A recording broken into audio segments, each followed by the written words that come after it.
প্রিয় দর্শক, প্রথমেই আমার পেশাগত অবস্থান থেকে একটু আত্মসমালোচনা করতে চাই। আমি লজ্জিত, আমি বিস্মিত এই কারণে যে শনিবার সন্ধ্যার পরে রাজধানীর একটি গণমাধ্যম প্রতিষ্ঠান থেকে 21 জন সংবাদকর্মীকে সেনাবাহিনী তুলে নিয়ে গেল, সে বিষয়ে হাতে গোনা দু একটি গণমাধ্যম ছাড়া আর কোনো জাতীয় দৈনিক অথবা আর কোনো টেলিভিশন চ্যানেলে এ সংক্রান্ত কোনো তথ্য বা কোনো সংবাদ প্রকাশ হলো না। আমি অন্তত যেটুকু সার্চ করে দেখেছি। কেন হলো না?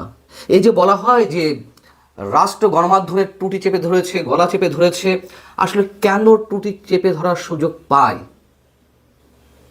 এর পেছনের মূলত দায়ী গণমাধ্যমের মালিকরা, গণমাধ্যমের সম্পাদকরা, গণমাধ্যমের সিনিয়র জার্নালিস্টরা। তারাই কখনো কখনো নিজেদেরকে বিকিয়ে দেয়, আপোষ করে, সেন্সরশিপের মধ্যে যায়। আর অন্য অন্য কারণ তো আছে অবশ্যই। শুধুমাত্র মানবজমিন এবং দ্য নিউ এজ এই দুটি পত্রিকা ছাড়া আর কোনো গণমাধ্যমে অন্তত আমার চোখে কোনো খবর পড়েনি। আর ওই ভুইফুর সংগঠন, নানান ধরনের অনলাইন পোর্টালে এ ধরনের খবর এসেছে। বিষয়টি হচ্ছে যে সেনাবাহিনী যদি কাউকে তুলে নিয়ে থাকে তার পেছনেও নানান কারণ থাকতে পারে, কিন্তু সংবাদটি তো আসতে হবে। আর সেনাবাহিনী কেনই বা নিল? শনিবার রাজধানীর নিকুঞ্জ এলাকায় বাংলাদেশ টাইমস নামের অনলাইন পোর্টালের যে কার্যালয়, সেখান থেকে 21 জন সংবাদকর্মীকে নাকি একসাথে তুলে নিয়ে যাওয়া হয়, এমনটাই প্রথমে দাবি করেন সামাজিক যোগাযোগ মাধ্যমে ফেসবুক লাইভে এসে প্রতিষ্ঠানটির মোজো সাংবাদিকতার editor in chief Sabbir Ahmed. তিনি জানান যে সেনা সদস্যরা বিকালের শিফটের কর্মীদের তুলে নিয়ে যান এবং শনিবার রাত 10:45টার দিকে বাংলাদেশ টাইমসের অফিসিয়াল ফেসবুক পেজে পোস্ট করে বলা হয়, বাংলাদেশ টাইমস অফিস ঘেরাও করে সাংবাদিকদের তুলে নিয়েছে সেনা সদস্যরা। কি ঘটেছিল আসলে? কি কারণের পেছনে? সেনাবাহিনী বা কি বলছে? এবং নতুন করে যে ঘটনাটি ঘটলো, এটি নিঃসন্দেহে একটি খারাপ দৃষ্টান্ত, অবশ্যই খারাপ দৃষ্টান্ত। নিউ এজকে সাব্বির আহমেদ বলছেন সাক্ষাৎকারে যে প্রথমে তার কাছে হোয়াটসঅ্যাপে একটি কল আসে।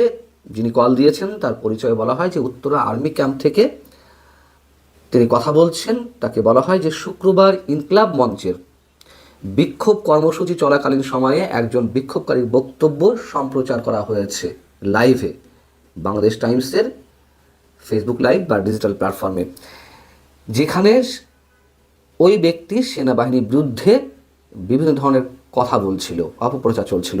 ঠিক আছে, অবশ্যই অপপ্রচার চললে বা বললে আমাদের তো নিশ্চয়ই সংবাদ পরিবেশনের ক্ষেত্রে দায়িত্বশীলতার পরিচয় দিতে হবে, বেশ ভালো কথা। এই বিষয়টি অন্তত এই মুহূর্তে একটু নোট করে রাখুন, আমি এই বিষয়ে আসছি।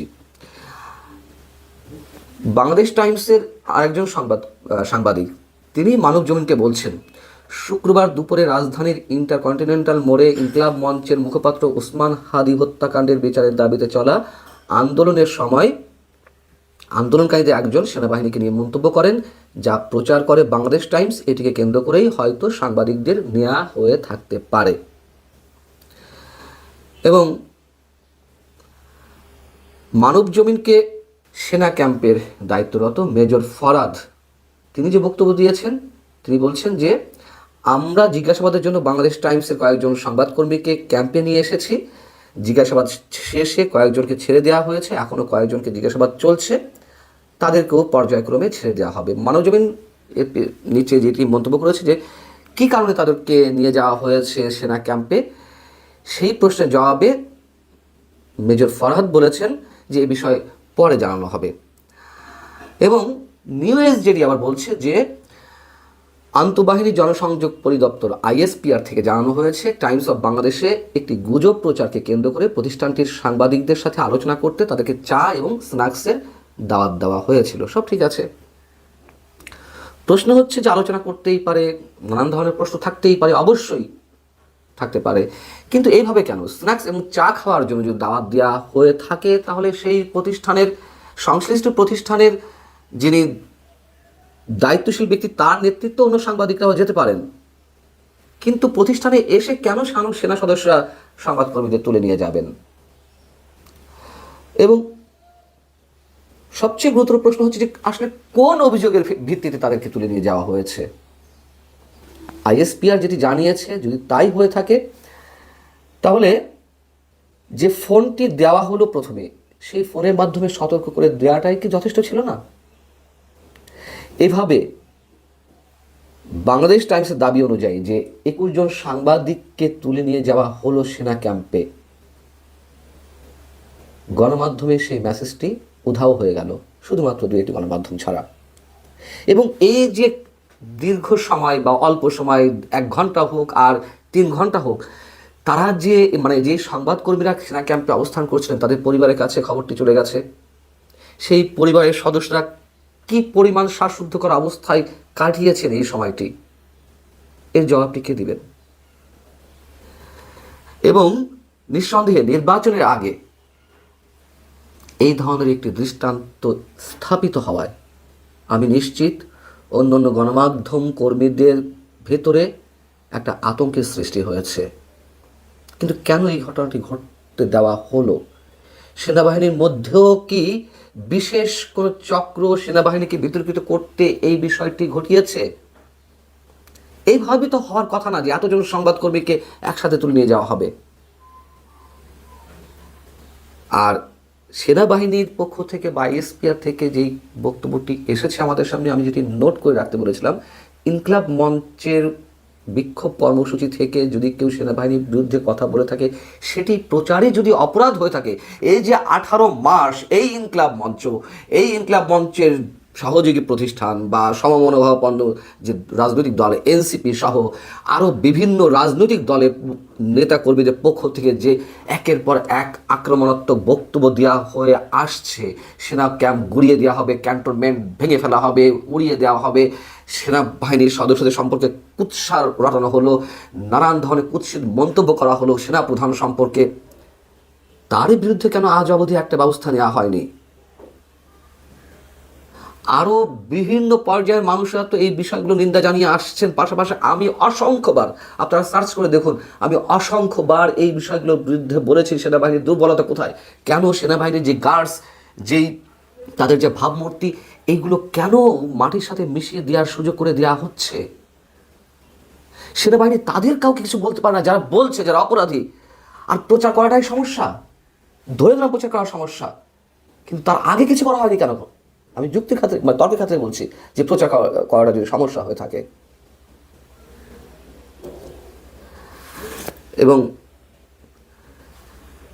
সেনাবাহিনী নিঃসন্দেহে সেনাবাহিনীকে যেটি বললাম যে কোনো বিশেষ প্রতিষ্ঠানের পক্ষ থেকে যেভাবে বিতর্কিত করা হয়েছে, আমরা চাইনি এইভাবে সেনাবাহিনীকে বিতর্কিত করা হোক। এবং আরও নানান বিষয় ঘটেছে, নানান বিষয়ে অভিযোগ আছে, সেই বিষয়েও আমরা অনেকখানি, যদি সত্য প্রকাশ করতে চাই, অনেকখানি অ্যাভয়েড করে গেছে এই কারণে যে অন্তত এই দেশে সব কিছুই তো বিতর্কিত হয়েছে, অন্তত সেনাবাহিনীর টিকে থাক তার আপন মহিমায়, সব কিছু নিয়ে কথা বলার দরকার নেই আমাদের। কিন্তু এই প্রসঙ্গটি আমাকে কথা বলতে হলো এই কারণে যে গণমাধ্যমও চুপ করে গেছে, চুপসে গেছে, সেই প্রসঙ্গে কথা বলতে গিয়ে সেনাবাহিনীর প্রসঙ্গেও কথা বলতে হচ্ছে। আর কেন বলবো না, অনেক তো হয়েছে। সেনাবাহিনী নিজেকে কেন এত বেশি বিতর্কিত করবে, এই প্রশ্নগুলো তো উঠতো না যদি এর আগে এই ধরনের বক্তব্যের বিরোধিতা বা কোনো ধরনের অ্যাকশন নেওয়া হতো সেনাবাহিনীর পক্ষ থেকে। আর দেখুন, আরও একটি কথা স্পষ্ট করে বলি, দেশের নিঃসন্দেহে বড় দুটি প্রতিষ্ঠান, প্রথম আলো এবং ডেইলি স্টার। প্রথম আলোর পক্ষ থেকে জাতীয় ঐক্যের ডাক দেওয়া হয় সাংবাদিকদের মধ্য থেকে গণমাধ্যমের স্বাধীনতার জন্য। কিন্তু এই ডেইলি স্টার প্রথম আলোর উপরে যখন চরম আঘাতটি এলো, এর নিন্দা তো আমরা সবাই জানিয়েছি। কিন্তু এর আগে যা ঘটেছে গণমাধ্যমের উপরে, বিভিন্ন ধরনের হামলা, সাংবাদিকদের উপর নির্যাতন, কতটা সোচ্চার ছিল প্রথম আলো ডেইলি স্টার? হয়তো কোনো ক্ষেত্রে রিপোর্ট করেছে, আমাকে যে আটক করা হলো সেক্ষেত্রে হয়তো রিপোর্ট করেছে, সাংবাদিক আনিস আলমগীরকে আটকে রাখা হয়েছে, রিপোর্ট করেছে। কিন্তু যতটা সোচ্চার তারা হলেন নিজেদের উপরে আক্রমণের ক্ষেত্রে, আর সব ক্ষেত্রে কেন এমনটি দেখা যায় না? এই যে ঘটনাটি ঘটলো শনিবার রাতে, কেন সেই বিষয়ে কোনো ধরনের কোনো রিপোর্ট নেই? আগে নিজেরা শুধরায়, তারপর নিশ্চয়ই পুরো সমাজটাকে আমরা বদলে দিতে পারবো। দর্শক, সম্পূর্ণ ভিডিওটি দেখলেন, আশা করি বিষয়টি বুঝতে পেরেছেন। এই নিয়ে আপনার গুরুত্বপূর্ণ মন্তব্যটি অবশ্যই কমেন্ট বক্সে জানিয়ে দিবেন। ধন্যবাদ।